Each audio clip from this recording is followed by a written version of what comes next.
حضرت جی وہ چوتھی رات سویا ہے تو دوبارہ اٹھا نہیں. مجھے کہنے لگا مجھے اجازت دو کہ میں اس بیٹی کو بھی قتل کر دوں اور اس کا باپ بھی قتل کر دوں. میرا تو گھر اجڑ گیا نا. وہ کہنے لگا میں کبھی کبھی دوستوں کے پاس جا کے رات گزار لیتا ہوں اور میں اپنے دل کو سکون لے لیتا ہوں, لیکن اس کی ماں اس کے جوتے سینے سے لگائے پھرتی ہے, اس کی اماں اس کے پرانے کپڑے لے کے سینے سے لگائے پھرتی ہے. کہنے لگا حضرت جی کوئی کوشش کرو, کوئی دعا کرو کہ اللہ مہربانیاں کرے. میں کہہ تو نہیں سکا ان سے, لیکن میرے دل میں خیال آیا کہ کس نے کہا تھا کہ بچہ یونیورسٹی میں کو ایجوکیشن میں داخل کراؤ, کس نے کہا تھا کہ اس کے ہاتھ میں آگ کا انگارہ دو.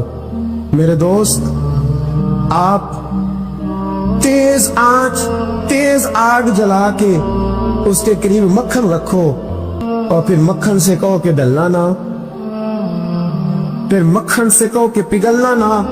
وہی تیز آگ قریب جلا دی اور تو کہتا پگھلنا, یہ کیسا ممکن ہے؟ ہو سکتا ہے؟ بولیے نا, ہو سکتا ہے. حضرت سیدنا ابو بکر صدیق فرماتے ہیں میں حضور کے سامنے بیٹھا, ایک شخص آیا, اس نے آ کر کے کہا یا رسول اللہ صلی اللہ تعالی علیہ وآلہ وسلم, یہ میرے ہاتھ کے اندر خنجر ہے, میں قتل کر کے آیا ہوں. قاتل کھڑا ہوا. ایک طرف قرآن مجید کا حکم ہے کہ جس نے ایک آدمی کو قتل کیا پوری انسانیت کو قتل کیا. حضور یہ خنجر ہے, قتل کر کے آیا ہوں. میرے مصطفیٰ نے فرمایا کس کو قتل کیا؟ عرض کی حضور سگی بہن کو مارا ہے. سگی بہن تھی, میں نے قتل کر دی. میرے نبی پاک صلی اللہ علیہ وسلم نے فرمایا کیوں مارا؟ پیار نہیں تھا؟ محبوبہ بہن سے کس کو پیار نہیں ہوتا, بڑا پیار تھا, پر مارا کیوں؟ تو صحابی رونے لگے, کہنے لگے محبوبہ میں بڑا پیار کرتا تھا, پر وہ کافرہ تھی, مشرکہ تھی, بڑا پیار کرتا تھا. جب بھی اس کے پاس جاتا وہ آپ کے بارے میں بات چھیڑ دیتی. میں اس کو کہتا سارا کچھ کر لے, میرے نبی کے بارے میں بات نہ کرنا. میں ہر شے سہ لیتا, پر مصطفیٰ کریم کی ذات کے بارے میں کوئی بات برداشت کرنے کی طاقت نہیں رکھتا. یہ والا جملہ نہ کہنا. میں اس کو روکتا, منع کرتا, وہ باز نہ آتی. کہتے ہیں آج اس نے اتنی سخت بات کی کہ میں اس کا گلا کاٹ آیا ہوں, قتل کر دیا ہے. حضور میرے لیے حکم کیا ہے؟ تو نبی پاک نے فرمایا جا, تیرے اوپر کوئی سزا نہیں, تو نے جو کیا ہے اچھا ہی کیا ہے, نہیں اچھا کر ڈالا ہے جو تو نے کیا ہے. ایک صحابی نابینا تھے, آنکھوں سے نظر نہیں آتا تھا, رشتہ کوئی نہیں دیتا تھا, معذور آدمی تھے, نکاح ہوا, شادی ہوئی, 2 بیٹے دیے اللہ, گھر بس گیا, بیوی کپڑے دھو کے دیتی, خدمت کرتی, روٹی پکا کے دیتی, بچے بڑے حسین تھے. اور وہ صحابی خود فرماتے ہیں, نابینا صحابی کہتے موتیوں کی طرح کے میرے بچے, جو بھی آتا آ کے کہتا تیرے موتیوں کی طرح کے لال ہیں. لیکن آپ فرماتے ہیں ایک صبح اعلان ہو گیا, مدینے میں شور ہو گیا کہ اس نابینا صحابی کی بیوی قتل ہو گئی, کسی نے خنجر کے دبایا, مر گئی ہے. کہتے ہیں اس کے لواحق اکٹھے ہوئے, در رسالت مآب پہ آئے, آگے کہنے لگے حضور ہمارا قاتل ڈھونڈ کے دیں, ہماری بیٹی کو کس نے مارا؟ میرے رسول پاک نے مجمع پہ نظر ڈالی, فرمایا بھائی مجھے کہنے کی ضرورت نہ پڑے, اگر قاتل موجود ہے تو خود اٹھ جائے. خود اٹھے. وہ نبینا صحابی بیچ میں سے اٹھ کے کھڑے ہو گئے, کہنے لگے سونیا قاتل کوئی باہر نہیں, میں خود قاتل ہوں, میں نے مارا ہے, میں قاتل ہوں, میں نے مارا ہے. مصطفیٰ کریم سید عالم صلی اللہ علیہ وسلم نے فرمایا تجھے تو اس کی بڑی ضرورت تھی, بڑی حاجت تھی, تیری بیوی تھی, تیرا گھر سنبھالتی تھی, تیرے بچے تھے. صحابی عرض کرنے لگے حضور سارا کچھ ٹھیک تھا, پر وہ آپ کی بے ادب تھی. حضور اس کے آنے سے میرا گھر بس گیا, روٹی پکنے لگی, کپڑے ملنے لگے, اولاد ہونے لگی, میں دنیا پہ آ گیا. لیکن محبوبہ میں نے وہ سکھ کیا کرنے ہیں جو تیری بے ادبی پر تعمیر کیے جائیں. یا رسول اللہ مجھے کیا حاجت اس چیز کی اس میں آپ کا پیار ہی نہ ہو. یا رسول اللہ آپ کی محبت ہی نہ. حضور میں نے قتل کر ڈالا ہے, مجھے بیوی نہیں چاہیے, مجھے وہ والی چاہیے جس کی زبان پر رسول اللہ کے نام کے ترانے ہو, جو حضور کی محفل کرنے والی ہو, نعت پڑھنے والی ہو, جو نبی پاک علیہ السلام کی ازواج کا, اولاد کا, بیٹیوں کا ذکر کرنے والی. مجھے وہ بی بی نہیں چاہیے جو بی بی بے ادبی کرے. میرے نبی پاک صلی اللہ علیہ وسلم نے محلے داروں سے پوچھا, فرمایا بات اس کی ٹھیک ہے؟ کہا حضور واقعی بے ادب تھی. نبی پاک نے فرمایا اٹھو پھر چلے جاؤ, اس نے انسان نہیں مارا, اس نے گستاخ رسول کو مارا ہے, اس نے ایک گستاخ رسول کو مارا ہے. بھائی یاد رکھے نبی پاک کا پیار ایمان کا حصہ ہے, اس میں کوئی کمپرومائز نہیں. علامہ اقبال کہتے ہیں میں نے سارا دین پڑھا ہے، سارا قرآن پڑھا ہے، میں نے بنظر غائب جب ساری چیزوں کو دیکھ لیا تو اقبال کہنے لگے میں اس نتیجے پہ پہنچا ہوں کہ مغز قرآن روح ایمان جان دی۔ بھائی اقبال، میں کسی عالم کی بات کرتا تو لوگوں نے شاید رویہ اور اختیار کرنا تھا، وہ لوگ جس پر اکثر مکاتب فکر اعتبار کرتے ہیں، اقبال کہنے لگے مغز قرآن روح ایمان جان دی۔ لفظوں پہ غور کریں، مغز یعنی سارے قرآن کا مغز، روح ایمان یعنی ایمان کی روح، اور جان دین یعنی سارے دین کی۔ آپ دیکھیں ترتیب، مغز قرآن روح ایمان جان دین۔ اقبال جلدی بتاؤ وہ کیا ہے؟ تو اقبال کہنے لگے ہست حب رحمت للعالمین، ہست حب رحمت للعالمین، مغز قرآن روح ایمان اور جان دی۔ ہست حب کہنے لگا میں تو سمجھا ہوں کہ قرآن کا مغز ایمان کی روح اور دین کی جان اگر ہے تو نبی پاک کی محبت کا نام ہے، رسول اللہ کی محبت کا نام ہے، نبی پاک کی محبت کا نام۔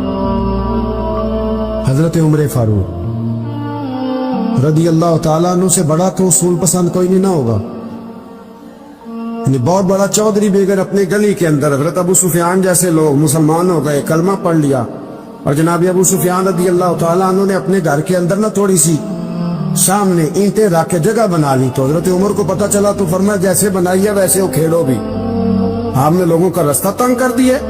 اصول پسند آدمی، اصول کی بات ہے تو بیٹے کو بھی معافی نہیں، کسی کو معافی نہیں، بڑے اصول پسند تھے۔ اتنی لوگوں نے کہا عمر تو بڑا اصول پسند ہے، پر یہ مسجد نبی کی گلی میں جو نبی پاک کے چچا حضرت عباس کا پرنالہ لگا ہوا ہے اور وہ سب لوگوں کے کپڑے کیچڑ سے بھر دیتا، وہ پرنالہ نہیں نظر آتا، گلی میں لگا ہے۔ اب تو ہمارے پرنالے اور طرح کے ہیں نا، تو جو حرم شریف میں آپ میزاب رحمت ہے وہ دیکھا نا آپ نے، وہ پرانے زمانے میں جو لوہے کے پرنالے ہوتے تھے تو وہ واقعی پوری گلی جو تھی نا وہ گزر کوئی نہیں سکتا تھا، اتنا اچھا شاور ہوتا ہی کوئی نہیں تھا جتنا وہ ہوتا تھا، وہ بڑا تگڑا قسم کا پرنالہ ہوتا تھا تو کوئی شے نہیں گزر سکتی تھی بڑی دیر تک۔ بارش کے رکنے کے بعد بھی ساری چھت سے جب تک پوری مٹی اور پوری توڑی ساری نہیں نہ اتر جاتی تھی تب تک وہ پرنالہ نہیں سانس لیتا تھا، تو پرنالہ بہتا تھا، اور وہاں سے بڑا مین گلی تھی مسجد کو آنے کی، لوگوں کے کپڑے آلودہ ہو جاتے، اتنے لوگوں نے حضرت عمر سے کہا یہ پرنالہ نہیں نظر آتا، یہ نہیں اصول پسندی؟ تو جناب عمر فاروق رضی اللہ تعالیٰ عنہ فرمانے لگے اتار دیتے ہیں پرنالہ، یہ بھی اصول پسندی ہے، اتارتے۔ حضرت عمر فاروق نہ گئے، اور شارحین نے لکھا ہے کہ اونٹ کے اوپر بیٹھ کر آپ نے یوں پکڑ کے نا پرنالہ کھینچا، اور جناب عباس کے گھر والوں سے فرمانے لگے 4 کونے ہوتے ہیں گھر کے، چھت کے 4 کونے ہیں، کسی اور میں لگا لو پرنالہ کو، ضروری ہے کہ نمازیوں والی گلی پہ لگایا جائے؟ یہ کہہ کے آ گئے، کسی کی ضرورت تھی بات کرے؟ حضرت عباس آئے تو لوگوں نے آ کے کہا کہ عمر نے پرنالہ کھیر دیا، فرمایا کہ 4 کونے کہیں اور لگا لو، تو حضرت عباس مسکرائے، لوگوں نے کہا مسکراتے کیوں ہو؟ فرمانے لگے کوئی مسئلہ نہیں، عمر خود آ کے لگا کے جائے گا، جیسے وہ کھیڑا ہے ویسے۔ لوگوں نے کہا وہ عمر ہے، عمر کو بدلنا اور اس کی بات کو بدلنا اور اتنی جرت کہ وہ لگا کے جائے، جس بندے کو دیکھ کے شیطان گلی کا رستہ بدل جاتا ہے، آپ اس کی بات کر رہے ہیں۔ فرمایا میں نے کہہ دیا نا عمر لگائے گا، تو انشاءاللہ عمر لگائے گا۔ حضرت عباس مسجد میں آئے، نماز پڑھی تو کہتے میں نے بات چھیڑی دی، عمر خود کہنے لگے کہ حضور آپ سے تو امید نہیں تھی۔ حضرت عباس سے کہنے لگے بھئی جگہ بھی ہے، 4 کونے ہوتے ہیں گھر میں، کوئی ضروری ہے اسی کونے پہ لگے جہاں سے نمازی گزرتے؟ یہ بخاری مسلم کی حدیث ہے۔ حضرت عباس کہنے لگے عمر 4 کونے ہیں، میرے پاس جگہ بھی ہے پرنالے کی، میں نے بھی کئی دفعہ سوچا تھا وہ کھیڑ دوں، اور میں بھی اسی گلی سے گزرتا ہوں، میرے کپڑوں میں بھی کیچڑ بڑی دفعہ پڑا ہے، پر مجبوری یہ ہے وہ کھیڑ اس لیے نہیں سکتا کہ یہ پرنالہ میرے نبی کریم نے اپنے دستے مبارک سے لگایا تھا۔ فرمایا میں مکان بنا رہا تھا، چھت بنا رہا تھا، تو حضور اچانک آ گئے، اور کئی لوگ گواہ ہیں اس کے، رسول کریم تشریف لائے اور نبی پاک علیہ السلام نے فرمایا لاؤ چچا تھوڑا میں بھی کرتا ہوں، اور پھر میرے نبی کریم صلی اللہ تعالی علیہ وسلم نے اپنے دستے مبارک سے یہ پرنالہ لگایا تھا، کئی دفعہ سوچا وہ کھیڑ دوں، پھر سوچتا ہوں حضور نے لگایا تھا، لیکن چلو اب تو علت پائی گئی، اب تو سمجھ آ گئی، اصول بن گیا، اب تو اصول بن گیا نا، تو ٹھیک ہے آپ اب اس طرح کرے، وہ کھیڑ دیا تو ٹھیک ہے جناب۔ کہنے لگے پہلے کیوں نہیں بتایا؟ بھئی وہ نمازیوں پہ چیٹے پڑتے ہیں، گلی کا رستہ ہے، فرمایا رس پڑتے ہیں تو پڑھتے رہے، آپ نے بتایا کیوں نہیں؟ حضرت جناب عباس کہنے لگے کہ آپ کا کیا خیال ہے کہ میں یہ کروں گا کہ لوگوں پہ چیٹے پڑے اور مجھے پرواہ نہ ہو؟ حضور نے لگایا تھا۔ حضرت عمر فاروق نے نا جناب عباس کا بازو تھاما، تن تندور تے ہڈاں دا بالن، بازو تھاما اور تھام کے نا اسی جگہ لے گئے جہاں پر نالا کھیڑا تھا۔ پہلے تو اونٹ پہ چڑھ کے لگایا تھا نا، تو اب کہنے لگے حضرت عباس سے کہ آپ نا میرے کندھوں پہ چڑھ دیں، میرے کندھوں پہ تن تندور تے ہڈاں دا بالن، اسی ہاواں نال تپایا ہے، کپ کپ مکیاں پیڑے کیتے، اتو عشق پلے تھن لایا ہے، تن دا سالن تے من دی ہانڈی، لون صبر دا پایا ہے، غلام فریدہ وے میں ساری تیری، تینوں وجہ یقین نہیں آیا؟ فرمایا خود لگائیے۔ حضرت عباس رضی اللہ تعالیٰ عنہ اوپر نالا لگا کے اترے، حضرت عباس بھی رو رہے تھے اور جناب عمر بھی رو رہے تھے، آنکھوں میں آنسو تھے۔ فرمایا ہم یہ نہیں دیکھیں گے کہ علت کیا ہے، وجہ کیا ہے، ہم تو یہ دیکھیں گے کہ رسول اللہ کی نسبت کیا ہے۔ نبی کریم علیہ السلام کے دستے مبارک لاٹ ہے، ساری وجوہات ختم ہو گئی۔ اب جس کے کپڑوں میں پانی پڑتا پڑے، جس کو تکلیف ہوتی ہے لیکن چونکہ یہ رسول پاک صلی اللہ علیہ وسلم نے دست مبارک سے لگایا ہے، تو مزاج یہ ہے کہ جہاں بات آئے گی ذات رسالت کی، وہاں باقی کے قانون چھوڑ دیے جائیں، وہاں باقی کے معاملات چھوڑے جائیں گے، وہاں تکلف سے نکلا جائے۔ میرے نبی کریم علیہ السلام سے نا بڑے شروع میں بڑے آگاہ ایک صحابی تھے، حضرت برا بن مالک نام تھا، چھوٹی سی عمر تھی، حضور گلی سے گزرتے نا کبھی تو جذبہ تھا بڑا، چھوٹی عمر، بعد میں لکھا صرف 14 سال کے تھے، بعد میں لکھا نہیں 14 تو زیادہ ہیں، 12 سال عمر تھی، عشق لگا سی کھیڑا کھیڑ دی، 12-14 سال عمر۔ اصل میں نا بچوں کی ڈائریکشن ٹھیک نہیں، ان کی ڈائریکشن ٹھیک ہو نا تو یہ چوکوں میں کھڑے ہو کے موبائل پہ گیمیں نہ کھیلے اور معاذ اللہ میسج نہ کریں، بلکہ یہ مسجد میں بیٹھ کے نبی پاک کی نعتیں سنیں۔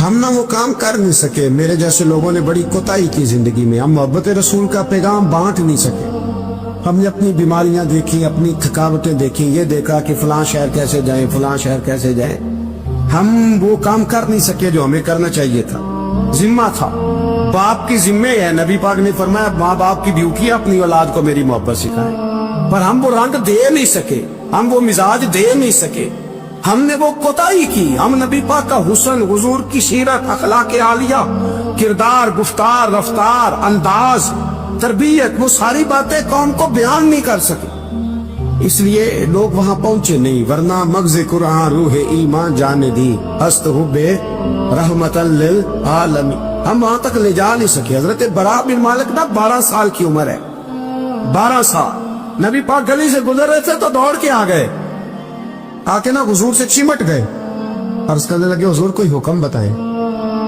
میرا دل کرتا ہے آپ کی بات مانوں، کوئی حکم حضور۔ مجمع الزوائد میں حدیث، اس ایک حدیث کے لیے نا میں کو 5000 روپے کی پوری کتاب، پوری 10 جلدیں خرید کے لایا تھا، ایک حدیث کے لیے، پیاری بڑی ہے، شاندار بڑی ہے، اور میرا دل کیا، میں نے کہا جس کتاب میں ہے نا ساری کتاب ہی منگا لو، کچھ چیزیں بڑی انسان کو انوکھی لگتی ہے نا۔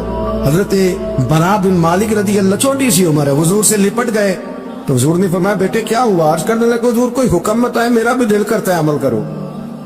تو حضور نا چھوٹے چھوٹے کام بتاتے ہیں، دکان سے، یہ بچوں کو یہ بتانا ہوتا ہے نا، دکان سے لے آ، یہ کر دے، فلاں کو بلا لے، لیکن حضور ان کی غیر موجودگی میں ان کا ذکر بڑا کرتے۔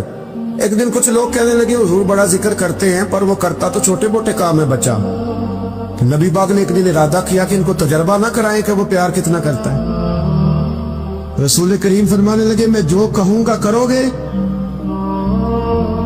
حضور کروں گا۔ فرمایا جاؤ اپنے باپ کی گردن کاٹ کے لاؤ۔ کس کی جی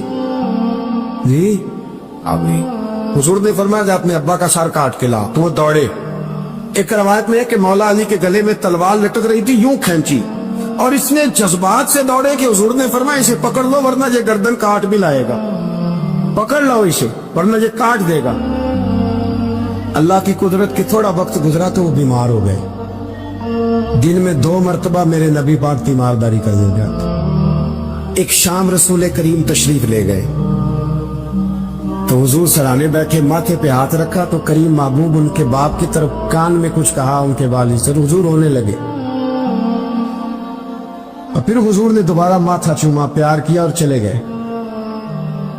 حضرت برا بن مالک چھوٹی عمر تھی، کچھ نے لکھا طلحہ بن برا نام تھا۔ صلی اللہ علیہ وسلم نے فرمایا عزت معاف کرنے میں ہے۔ عزت کس چیز میں ہے؟ بدلہ لینے میں عزت، یہ حقائق ہے۔ عزت بدلہ لینے، جس نے ایک تھپڑ کے جواب میں 2 مارے وہ باعزت نہیں، بلکہ مسند امام احمد بن حنبل پڑھی، حضرت موسیٰ علیہ السلام کوہ طور پہ کھڑے، میرے رسول پاک علیہ السلام فرماتے ہیں جناب موسیٰ علیہ السلام نے اللہ کی بارگاہ میں عرض کیا، اے اللہ ساری دنیا کہتی ہے ہم عزت والے ہیں، ہم عزت والے ہیں، من اعز عبادہ کا یا اللہ، اے اللہ تو بتا تیرے بندوں میں عزت والا کون ہے؟ تو حضرت موسیٰ کہتے ہیں رب کریم نے فرمایا اذا قادرا غفارا، جس کے پاس بدلہ لینے کی طاقت ہو پھر بھی معاف کر دے وہ بڑی عزت والا ہوا کرتا ہے۔ جو اینٹ کے جواب میں پتھر مار سکتا ہو، جو گولی کے جواب کے اندر 15 گولیاں مار سکتا ہو لیکن معاف کر دے وہ بڑی عزت والا ہے۔ عزت والا ہے جو معاف کرے۔ حضرت فخر جہاں دہلوی بہت بڑے درویش تھے، سلسلہ عالیہ چشتیہ کا بہت بڑا نام، اور اس صوفی کے آپ حالات پڑھیں تو رب کریم نے بڑا ہی نوازا ہوا تھا۔ دلی کی جامع مسجد کے خطیب، اور ان کی کرامت یہ تھی کہ جو آدمی آ کے سامنے کھڑا ہوتا تھا نا اسے بتانا نہیں پڑتا تھا کہ میرے دل میں کیا ہے، بتانا نہیں پڑتا تھا۔ سامنے آ کے کھڑا ہوتا تھا تو حضرت ہاتھ اٹھاتے تھے، کہتے تھے اللہ یہ بے اولاد ہے اسے اولاد عطا کر دے۔ دوسرا آ کے کھڑا ہوا، خوشی نہیں ہو رہی آپ کو؟ دوسرا آدمی کھڑا ہوا، دوسرا آدمی، اس نے آ کے کہا دعا کے لیے سامنے کھڑا ہوا تو حضرت کہنے لگے اے اللہ بیمار ہے، وہ کہتا میرے دل میں بات تھی مجھے بتانی نہیں پڑی، اتقوا فراست المومن فإنه ينظر بنور اللہ۔ نبی پاک نے فرمایا مومن کی فراست قلبی سے ڈرا کرو، وہ تو اللہ کے نور سے دیکھتا ہے، نور الہی سے میں بیمار ہوں، کہنا نہیں پڑا، حضرت نے دعا کر دی۔ اب جب اجتماع زیادہ ہو گیا، لوگ بڑھ گئے، دلی کی جامع مسجد کے باہر بھی صفیں بچنے لگی، تو بادشاہ کو ٹینشن ہو گئی کہ یہ مولوی میرے لیے مسئلہ ہی نہ بنا دے کل۔ اس نے ایک سازش رچی، ایک طوائف تھی، اس طوائف کو کچھ پیسے دیے، کہنے لگے ایکٹنگ کرنی ہے، کہنے لگی فکر نہ کریں۔ جمعے کا دن تھا، ہزاروں کا مجمع حضرت کے پیچھے جمعہ پڑھنے آیا، حضرت جمعے کی نماز پڑھا کے سیڑھیاں اتر رہے تھے، سائلین کا رش تھا، ادھر بھی لوگ تھے ادھر بھی لوگ، حضرت جا رہے، حضرت نیچے اتر رہے سیڑھیوں سے، دائیں بائیں لوگ ہیں۔ وہ بی بی آگے بڑھی اور اس طرح اس نے گفتگو شروع کی جیسے بڑا پرانا جاننے والی ہے، پتہ کیا لفظ ادا کرتی ہے؟ السلام علیکم، وعلیکم السلام، کیسی طبیعت ہے؟ رات تو پھر آپ آ گئے، ملاقات ہی نہیں ہو سکی، وہ معاف کیجیے گا اس وقت اس لیے آئی ہوں کہ آپ رات کو مجھے کھوٹے سکے دے گئے تھے، کھوٹے سکے، تو میں بازار گئی ہوں تو دکاندار نے لیے نہیں، تو یہ کھوٹے سکے۔ وہ جو دائیں بائیں لوگ تھے نا مد و جزر ہونے لگا، جو پیار میں کچے تھے وہ تڑپنے لگے کہ ہمارا پیر رات کو کہاں ہوتا ہے، ہم نے تو کبھی پوچھا ہی نہیں، ہم تو سمجھتے ہیں اجرے میں ہوتا ہے، یہ رات کو کہاں ہوتا ہے، کہاں ہوتا ہے رات کو؟ جنہ اندر عشق سمایا اوڑا نہیں پاج جانا، سارے ایسے نہیں ہوتے، جنہ اندر عشق سمایا اوڑا نہیں پاج جانا، پاوے سونے ملنے ہزاراں آسانی یار بٹونا۔ کچھ تو کھڑے تھے، کہنے لگے جو مرضی بھی ہو جائے، جو ہم نے دیکھا وہ دیکھ ہی کوئی نہیں سکتا، کوئی جو مرضی، کچھ مد و جزر کا شکار ہے۔ حالات بدلنے لگے، اب وہ بی بی اس طرح گفتگو کر رہی ہے جیسے بڑی پرانی جاننے والی ہے، کہنے لگی کھوٹے سکے دے گئے تھے، دکاندار نے لیے نہیں۔ حضرت کے چہرے پہ کوئی شکن نہیں آیا، آپ نے اپنا ہاتھ اٹھایا، جیب میں ڈالا، الٹا پیسے نکالے اور سیدھا ہاتھ اس بی بی کے سر پہ رکھا، کہنے لگے بیٹی فکر والی بات کوئی نہیں، تم مجھ سے اصلی سکے لے جا، جا اصلی سکے لے جا، تیرا کام ہو جائے، اور فکر نہ کرنا، پھر بھی ضرورت پڑے نا تو آ جانا، میں اصلی سکے دے دوں گا۔ یہ لفظ کہہ کے حضرت نیچے اترے تو وہ دوڑی ہوئی آئی، پلٹ کے آئی، پیروں میں بیٹھی، کہنے لگی بابا تو کس مٹی کا بنا ہے، کس نور سے تیری تخلیق ہوئی ہے، کس حسین مزاج کا تو مالک ہے؟ میں وہ بی بی جس کو سارے لوگ گندی نظر سے دیکھتے ہیں معاذ اللہ، اور میں فلاں بادشاہ کے کہنے پر ایکٹنگ کرنے آئی طوائف، اور میں تیرے دروازے پہ تجھے بدنام کرنے آئی ہوں اور تو نے مجھے بیٹی بنا لیا ہے۔ آج تک کسی نے بیٹی نہیں کہا اور تو نے میرے سر پہ ہاتھ رکھ کے کہا بیٹی، یہ لفظ کہے قدموں میں گری،